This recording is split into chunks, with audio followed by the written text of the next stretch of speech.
All right, we're good. I'll refer to you by your first name. Yeah, Hakim. Hakim is simple. Perfect, yeah. All right, sounds good.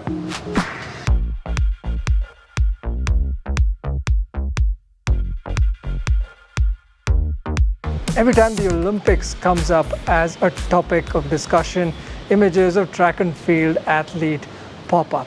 But having said that, swimming as a sport in the country doesn't get a mention along similar lines. That said, India has had a rich history of swimmers at the Olympics. One such swimmer is Hakim, who represented the country at the 2000 Sydney Olympic Games. Here at the Dolphin Aquatic Centre in Bangalore, we caught up with Hakim and spoke at length about the grassroots development programs that are taking place in the sport of swimming across the country. Hakim, thank you very much for taking time out to speak with us this morning. First things first, we want to get this conversation started by your initiation to swimming. If you could just briefly tell us how you began your swimming career. We are in a location where my initiation began. This pool behind us is where my initial journey of learning to swim started, close to 40 years back. But an incident that happened that I don't recollect, but my parents have memories of, is that a child in school drowned. And that was the motivation for my parents to introduce me to the water. And I enjoyed it. Two things that my parents tell me, which I now transfer to others, is as a kid, once I was introduced to the water, I asked for food and I slept well. I think that's what most parents are looking for, and water did that. It made my parents happy, the water made me happy, and that's what motivated them to keep me engaged. Then I learned swimming here, and once I learned to swim, I went for my first meet. I think I was about 7 years old. Did well, so won a medal. Someone said I might be having talent. My parents, who come with no background in sport or swimming, said, okay, let's keep him further engaged, and the rest is history. All right, and as you progressed, you turned out to be a swimmer that was winning national championships. Yeah, so back then there was my first nationals was in the under 8 category. So I was 8 years old when I went for my first nationals in '88 in Guwahati. Made my first finals there, but finished last in the finals. 2 years later, in 1990, Calcutta, I won my first age group medal at the age of 10. When I was 12, I won my first national gold. When I was 13, that's when I made my India team, both in the junior and senior category. So I was the youngest at the South Asian Federation Games in Dhaka in '93. So those, and because of that, when I was 13, I also turned professional. I got employed by the Border Security Force as a sub-inspector. They were my sponsor, in a way, at that point of time. With the family background I came from, we couldn't afford swimming. The minute I made it to the nationals, swimming had become expensive. The traveling costs were something that were going to be difficult to manage. And the minute I made it to the India team, then the costs changed, because even to represent India back then, we had to invest a significant amount. So having a support and sponsor in the form of the Border Security Force at that point of time was a big help. So that's just the foundation on which then I went forward and went on to be national champion for 5 years in the 200 meter freestyle. I was national champion in the age group for multiple years, held the junior national record in the 200 meter butterfly, went on to hold the 200 meter freestyle national record, and then that's what led towards the Olympic Games, where I swam the 200 meter freestyle. Correct, yeah. And you did touch upon briefly about the economic challenges in terms of how expensive the sport was when you began. swimming professionally. We'll come to that later, of course, through the course of the conversation. I wanted to spend a couple of minutes before that about your Sydney experience. If you could put all of that into words and tell us A, how challenging it was, and B, how it felt to represent the country at the Olympics. So in lead up to the Olympics, I'd first of all chosen to do my engineering. So coming again from, a middle class family, the focus had to be education. So it was something I had to manage find the right balance between my swimming, competitive swimming, and my academics. So that was a big challenge in itself. And the whole lead up to the Olympic Games, honestly, till 98 Asian Games, that was my target. In fact, 98 Asian Games was my target. I didn't know too much about the Olympic Games back then. I didn't have many role models ahead of me, so I just wanted to swim the 98 Asian Games and move on with my engineering. That was my goal. Certain circumstances, came together that because of which I did not make it to the 98 Asian Games, and that's when the only thing that was bigger and better than the Asian Games was the Olympic Games, and that was the only time the Olympic Games came on my radar, and I decided to then invest all my effort to get there. When I got there, it was an unreal experience because to begin with, the Sydney Olympic Games had the tagline of celebration of humanity, and it truly was. So being there in the Games Village, being amongst legends of sport, current and past, some future. There's some people like Michael Phelps swimming their first Olympics who went on to become legends. So the Sydney Games was amazing. It was an amazing experience.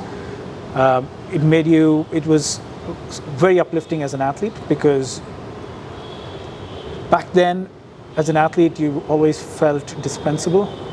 You felt underappreciated. And the Olympic Games was all about the athlete being the hero.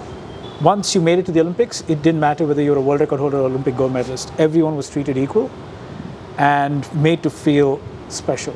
Everyone else, whether it was the officials or whether it was the prime ministers, kings, or royalty of the countries, everyone else was second to the athlete. That kind of an experience is unbelievable.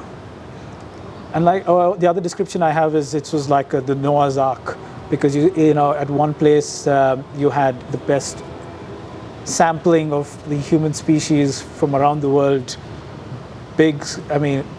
Tall, short, thin, fat, whatever. You had all types of people under one roof.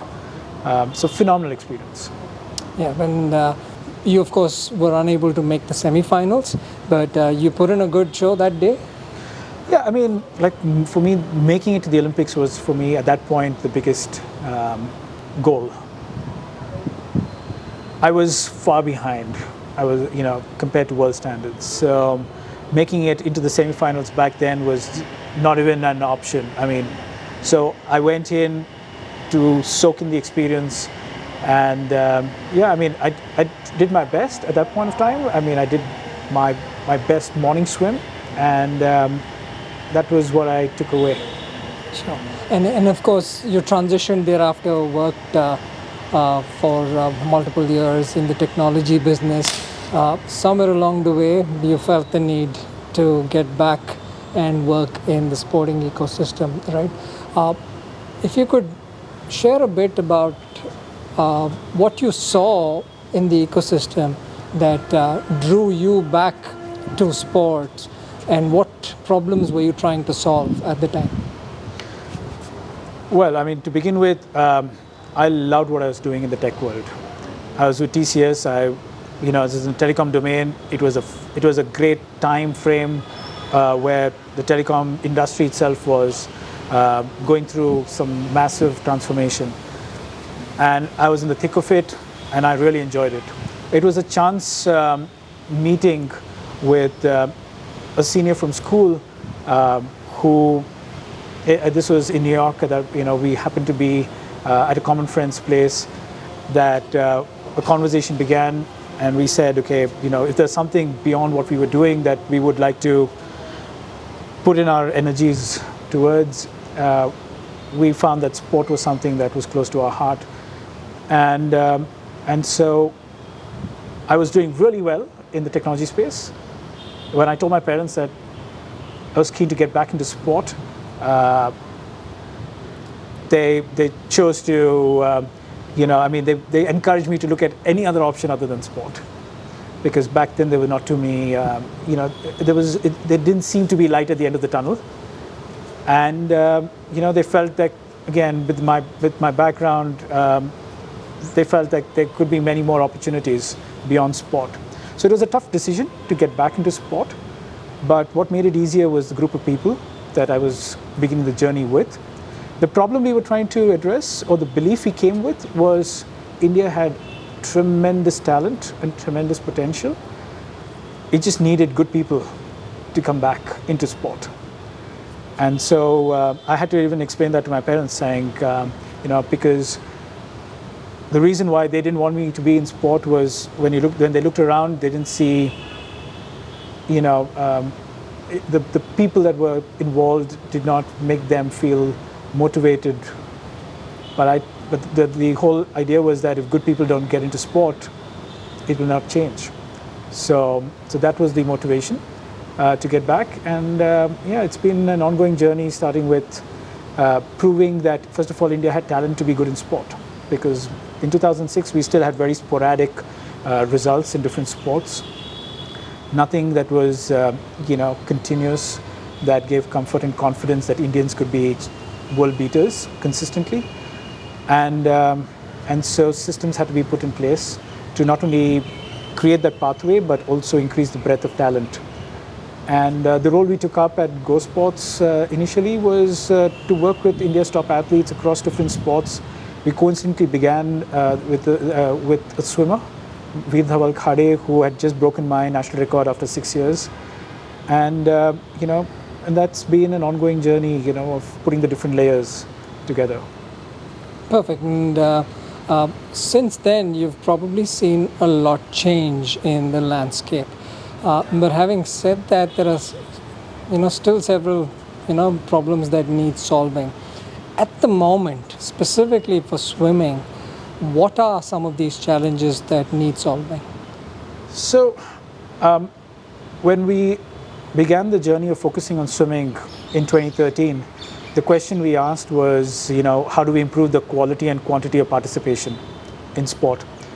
And by 2013, we had already started seeing some level of infrastructure coming up. So people were beginning to get access to infrastructure, whether it was in schools, in apartment complexes, in clubs.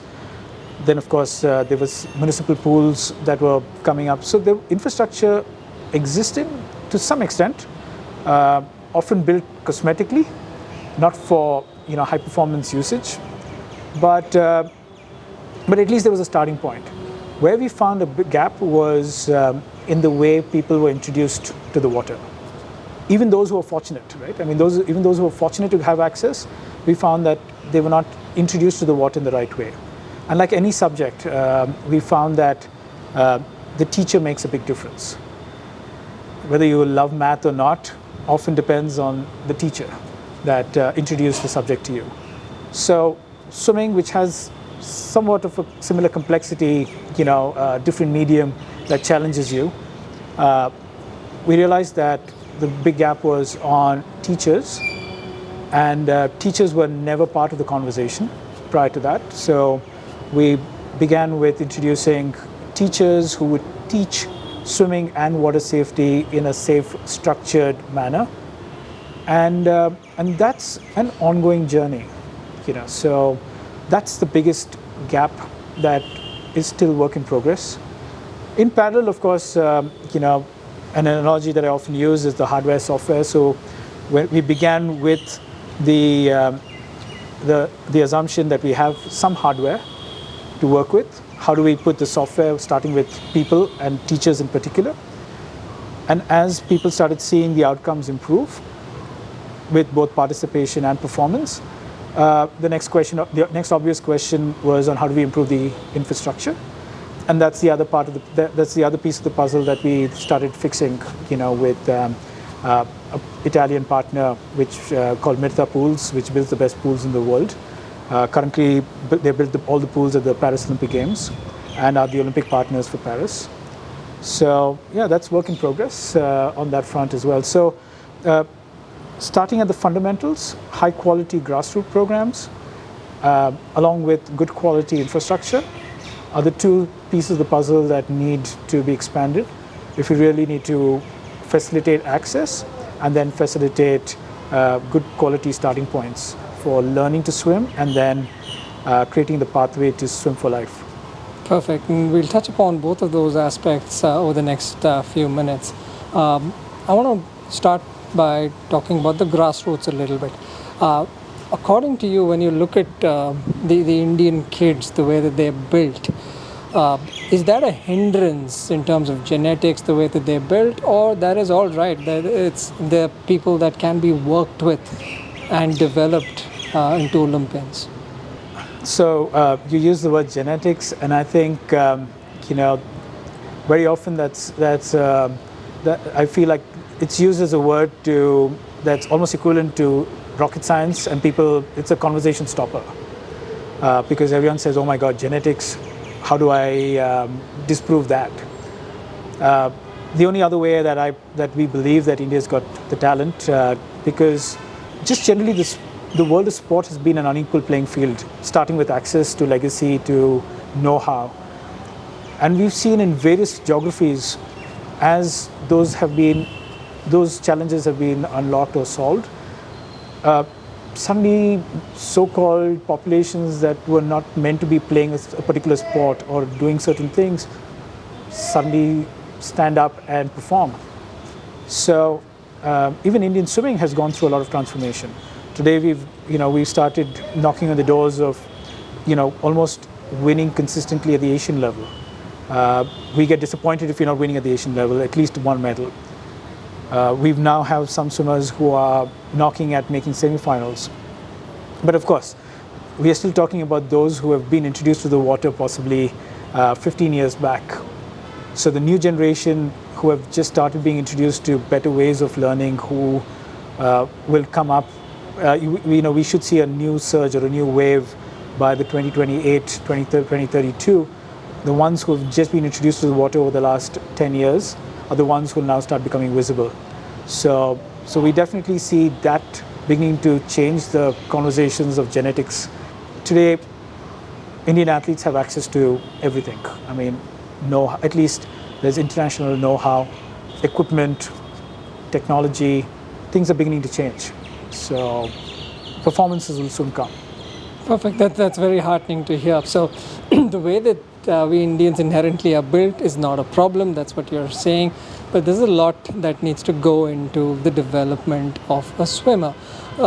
Having said that, you did mention about your own challenge of, if I were to use shortage of financial resources, that would perhaps allow you to travel and gain more experience. How much of a hindrance is that for a sport such as swimming? In other sports, we talk about equipment. Here, you're just swimming with minimal clothes on. Explain that to us a little bit. So, I think this will have to be broken up into two parts, right? I mean, first part, according to me, is the development stage. The development stage really requires minimal investment in terms of equipment, in terms of, these support systems. The focus at the development stage is more about quality time in the water, improving the feel in the water, developing your technique. Now, those are things that are really required. The worrying point today, because as India is, the middle class is beginning to be able to afford a lot more, we do see that in the chaos, in the early phase that we are in, we have the chaos where now an 8-year-old is getting psychological support, sports nutrition. They're doing. So suddenly a parent is spending on high quality equipment and a lot of support at a very young age when that should not be the priority. So that often tends to make the sport seem expensive when it should not be expensive. So until the age of maybe 13 or 14, the focus is more on the fundamentals. Everything else really should not be the point of attention. And then when the child is ready mentally and physically to compete and commit to compete, that's when those things could slowly come together, which will make a difference, but will make a marginal difference when it really matters. So that's where I believe that swimming as a sport at a development level can still be affordable for a large number of people to participate. And then, when the time is right and when further investment is required, there are then today other channels that are available. So whether it is many of the sporting trusts or foundations, be it Go Sports Foundation that I had the opportunity to be involved with at an early stage, to Olympic Gold Quest, or today the government is doing a fantastic job to really step up and support. So today, access to funds once you're an elite athlete is available. You don't need a government job today. You don't necessarily need it. If you get it, that gives you additional support and stability. But today there is enough avenues to give you that opportunity to train and compete at the highest levels.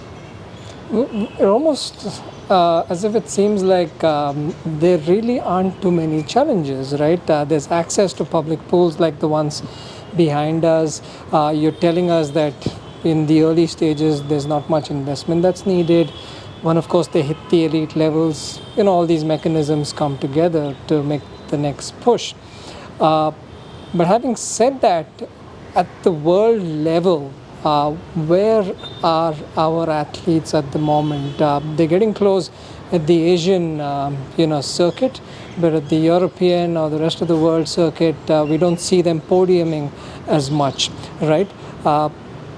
Where is that gap, and when can we see that gap narrow down?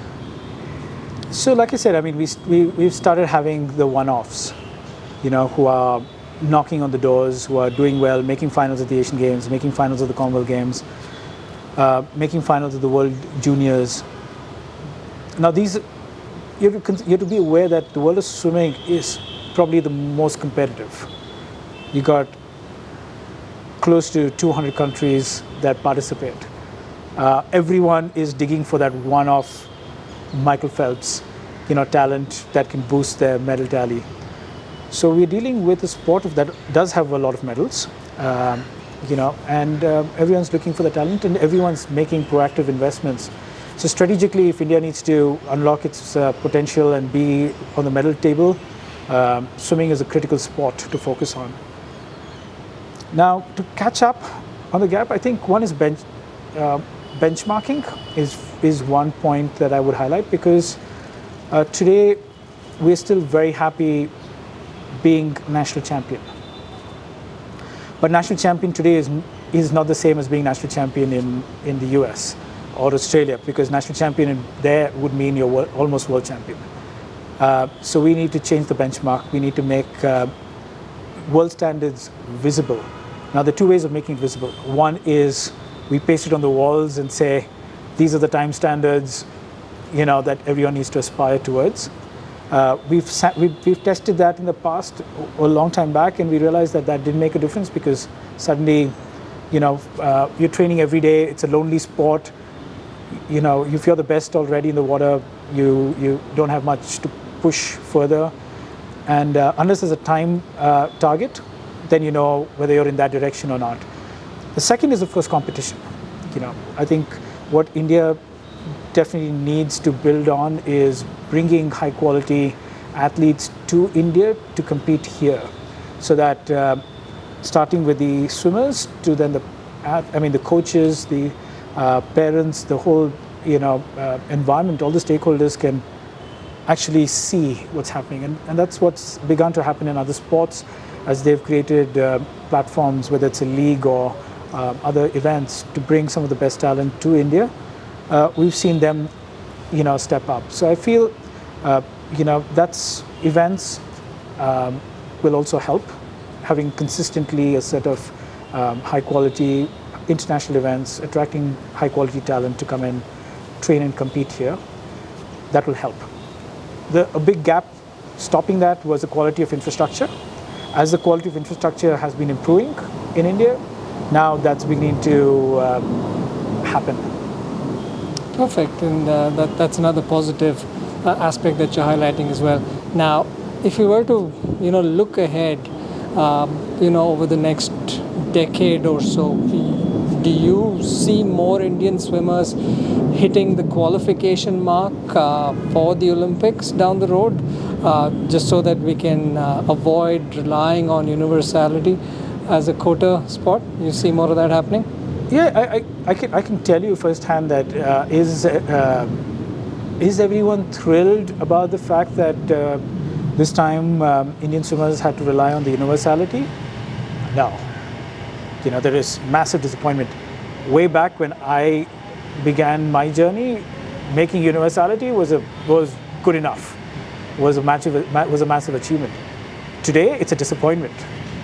It's a disappointment that nobody was aiming for that. Everyone was chasing the qualifying times, which have been made very challenging. So if anyone is paying attention to the details, it's gotten much tougher.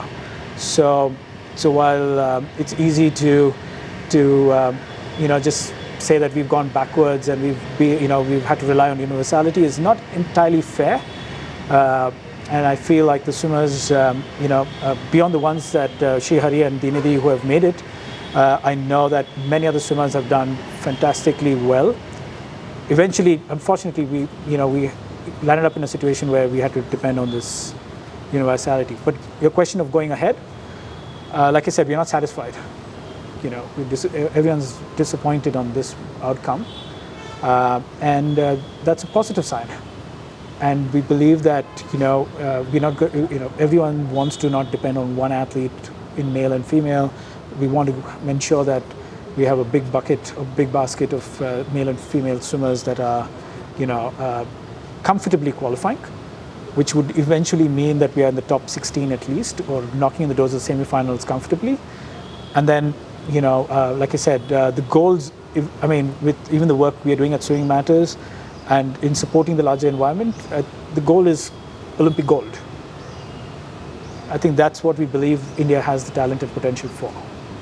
Perfect, and then that's a very nice banner to print out in all of the pools, in all of our quarters.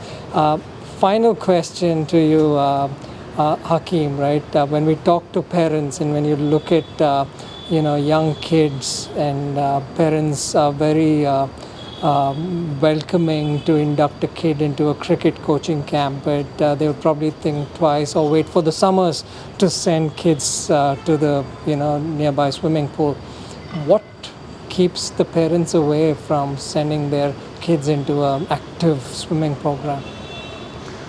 So actually, when we look at it, swimming is a sport that, even though today we don't have any big heroes yet, we find that the pools are crowded during summer.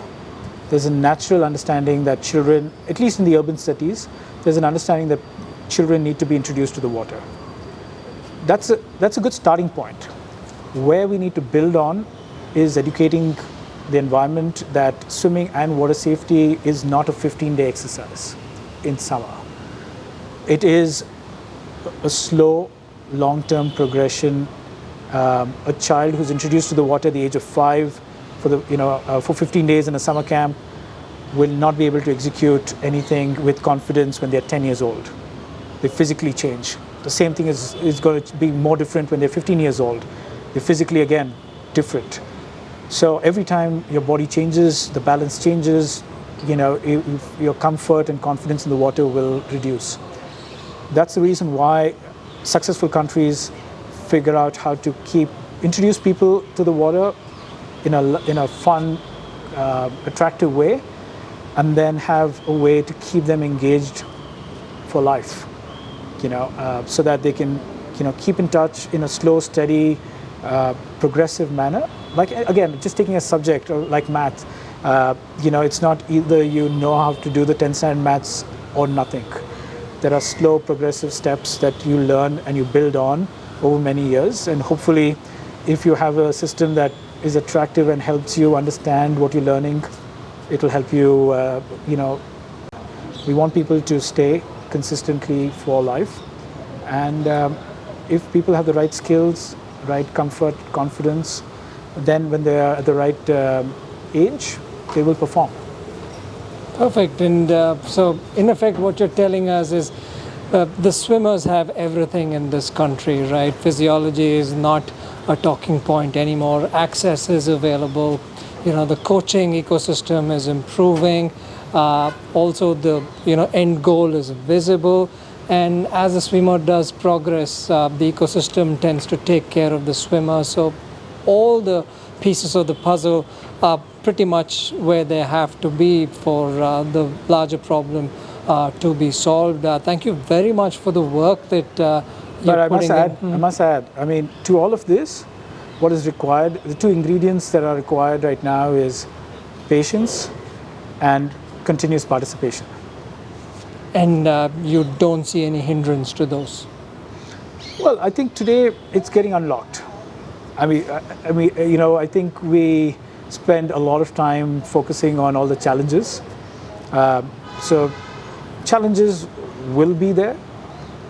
They may take different forms as we keep moving forward, but the intent is to find solutions continuously to all those challenges. So are things getting better?